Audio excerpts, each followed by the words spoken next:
Well, hello to all my idols out there. My name is EJ and welcome to my channel. In this video, we are going to be diving into, oh my goodness, the penultimate. We are almost at the end of this season. Oh boy, we are talking about The Idol, episode 4. It is called Stars Belong to the World.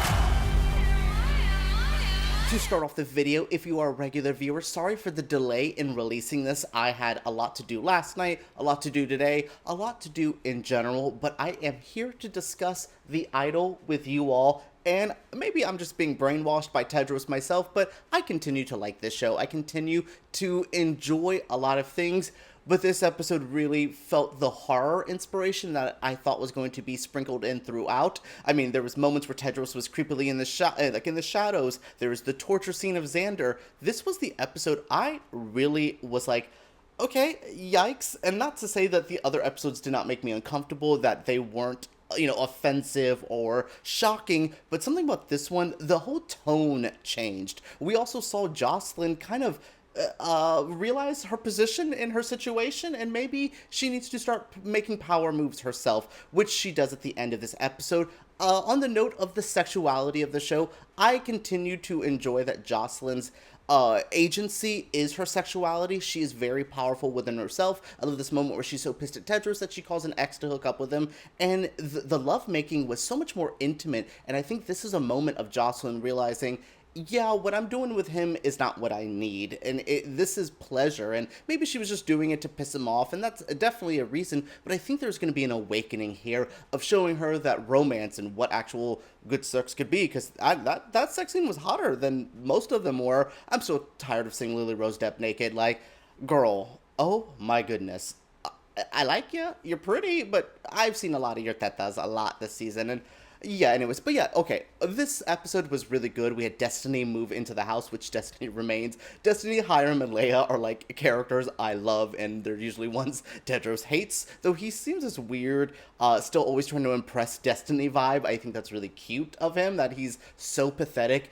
Tedros is the most pathetic character in the show, makes us know that and reminds us, like with the housekeepers talking trash about him. Loved all of those. So yeah, I love these characters and the dynamics with all of them. Like I said, like Tedros is always trying to impress Destiny, it feels like, but he's also always diminishing Leia. The Tedros Leia beef, I get it. Like, I love Leia in this, and I've also been on both ends of this, where I've dated somebody and I hated their best friend, and, maybe because I wasn't great in the relationship, and I've also been the best friend who hates the toxic boyfriend, so I like a lot of these dynamics. It all feels real to me. There's a lot of talk about how cringy the show is, and yes, the show is cringy, but real life is cringy. I'm sorry, I've dealt with 1,000 Tedroses in my life. It's hilarious, like, finding out his real name, the way he's manipulating Jocelyn into, like, selling his abuse story, the abuse story moment, and the layers of a woman lying, potentially, to get a man in trouble, and the fact that she knows it. There was conversations there that are maybe too intricate for me right now to talk about a depth, and allegations that are false, and the weight of this, and there was a lot of, I was sitting here like, this is too layered. Okay, wow, enough of this intro. Let's get into my recap of this episode, because I like this. There's a lot to talk about, a lot of stuff that actually even made me uncomfortable, which is hard to do. The episode begins in a couple weird spots. There's a lot going on in the Diane story. We'll talk about that in a whole little section, but mostly we're seeing Tedros try to, again, manipulate the house. He's clashing with Leia about schedules. He's kind of telling her to, like, man up a bit, like, I need you to fight with me, maybe that's what he wants from her, I don't know. But while all that's happening, Destiny and Chaim are, like, figuring out way more information about Tedros. They got his real name, his charges, and this is where Destiny says, you know what, we should kill him. And I'm like, yeah, for sure. But also she decides to go into the house. She's entering the house in a very weird state. It is like a harem of women, some men as well. Tedros seems vaguely queer. I know, Tedros is a weird, layered character that I want to get into the Weeknd and Sam Levinson's brain of, like, why him? Who is he? Who's he inspired by? Is it Ye inspired? It feels Ye inspired. But anyways, yeah, Tedros is doing all this to the house, but he's also brought producer Mike Dean over, and I'm like, oh, Mike Dean, and he steps out the car, and I'm like, a white dude? Like, My Beautiful Dark Twisted Fantasy Renaissance, like, dating back to, like, the 90s, 2000s? Mike Dean? is a white dude? Blew my mind. That was the most shocking thing that was the most shocking thing in this episode, finding out Mike Dean is a white dude. Yeah, so he's producing. I was gonna say this earlier with the, one other song of like, Tough Love and all that. All of Jocelyn's bops are bops because, she's having inspiration. I like these songs. Maybe it's just the erotica, dirty art pop girl in me that I love dirty, trashy pop music made in a weird state of mind. But I like Jocelyn's music, and Destiny's seeing how it's being made. She's very uncomfortable. She's seeing all the different layers. Like, oh wow, Chloe's really talented, and then we have like Isaiah. There's all these different layers to this house, all these different people. How much Tedros has influenced Jocelyn, and Chaim's like, how the hell did she end up in this spot? And I'm like, we could talk about that now. She was manipulated and abused by her mother. That is what a lot of abuse victims fall into. Their next relationship after, until they are able to kind of focus where they need to go into their soul, into their body, they usually fall into another abusive relationship. A lot of time, abusive parents lead into abusive love relationships, vice versa. Not all the time, not saying it's all, it's not, it's a case-by-case scenario, but that's what I feel about her. So she's here with, Tedros because it's very similar to how she was raised by her mother. There's a lot of stuff with the mom and Xander stuff we'll talk about in a moment, but yeah, there's a lot here with Jocelyn, and I can see why she is in this position, but I think by the end of it, she's starting to break out more than I thought she would have by now. Overall, Diane has a lot to do with this episode. Yay. Okay, I like her. I don't really see a lot of her, but I'm going to end up liking her world-class singer a lot more than Lily-Rose Depp's, which is not bad. I've listened to it a lot on Apple Music. That's kind of on my rotation right now. It's in my, hot songs of the summer. I cannot believe I just admitted that to you all. But yeah, so Diane's getting the record deal. She's very, flabbergasted by it. But we also learned something I did not know, because Chloe is continuing to drop T. That girl's voice is great, by the way. Susanna Sun, I believe her name is. I saw her a couple years ago in Red Rocket, a movie I actually enjoyed quite a bit.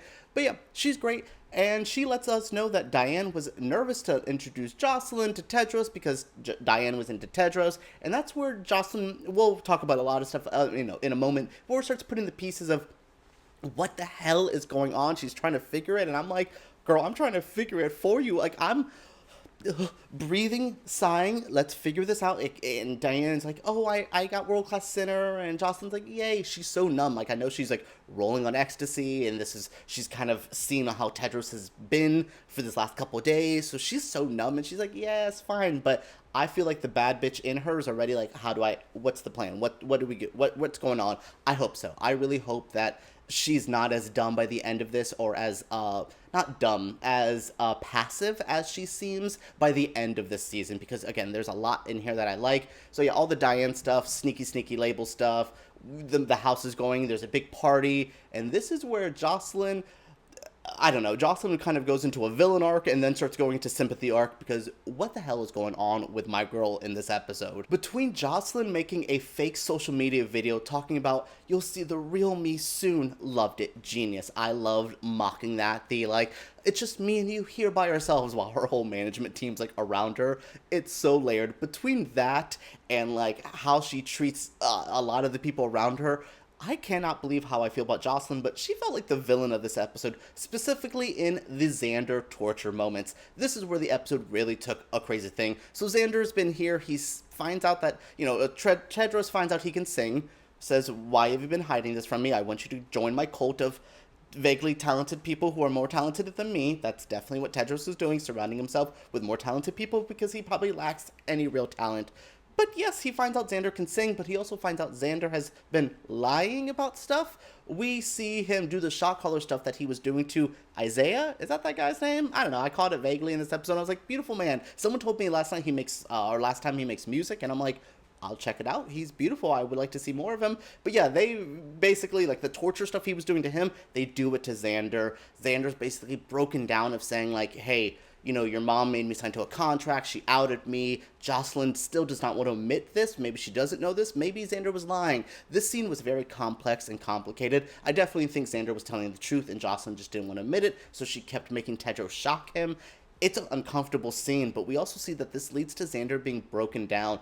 Later on, Isaiah comes and undoes him and, saying we need a favor from you. He's later on shown at the party kind of dismissing Leia's feelings. So it feels like Xander's definitely involved in the cult now. They broke him. That's what they usually do. They find these weaknesses. They beat them to submission, basically. And that's where we are with Xander. and I cannot believe it. And Jocelyn felt so evil and manipulative. But then at the party scene, she's so tired of Tedros. She makes a mention of him, doing too much blow earlier. And then at the party, he's really bullying Leia. And this is where she calls over her ex. And I'm like, what is this moment? Whoa. Rob, Ross, whatever that boy's name was, comes over. Jocelyn seduces him. He's in a very uncomfortable spot, but he's also like, what's going on? Like, he has that fight with Tedros, and Tedros, like, drops the F slur on him. And I'm like, again, closet case. I don't know if no one else is seeing it. When she called him gay in that one scene at the Valentino store, I knew, and I know, and he is gay. Y'all ain't gonna convince me otherwise. That's why he's so bad at being with women. Layers. So yes, anyway, ex-boyfriend comes over, Jocelyn sleeps with him. They have a pretty intimate sex scene. And we see Tedros crying at the Prince mural, and I'm like, oh my god. Tedros is a plus pathetic man, and I just love watching him be horrible. But the episode ends with a slight weird note. I really don't know where this is going to lead, but I almost said Troye Sivan as his real name. Xander makes the ex-boyfriend take a photo with some hot girl, maybe to leak some stuff later on. There's definitely some stuff there. Tedros is having Xander pull some strings for him. The manipulation is running deep, but it seems like maybe Jocelyn is over it, though. The moment she shared with Destiny, where they looked at each other and went, I felt it. Maybe Jocelyn is on a peek out of here. Again, maybe they should all just kill Tedros, and that might be the easiest way out of this piece. Alright, everyone, that is it for my review of The Idol Episode 4. I really like this season. I cannot believe it's going to be over next week. My next week's episode will be on time, so make sure we are there right at the end of this episode, because wow, we're going to have a lot to talk about. Eli Roth returns. The tour is going to happen. The tour ain't going to happen, but who knows? The tour is going to happen. And does Tedros, where do we end his character? It says season finale. I thought this would be the series finale. Who the hell knows? But I want to know all your feelings. Share your thoughts down in the comments below. Subscribe to my channel, because after this, we will be finding something new to watch. Cannot wait. All right, everyone, let's talk about it right down here.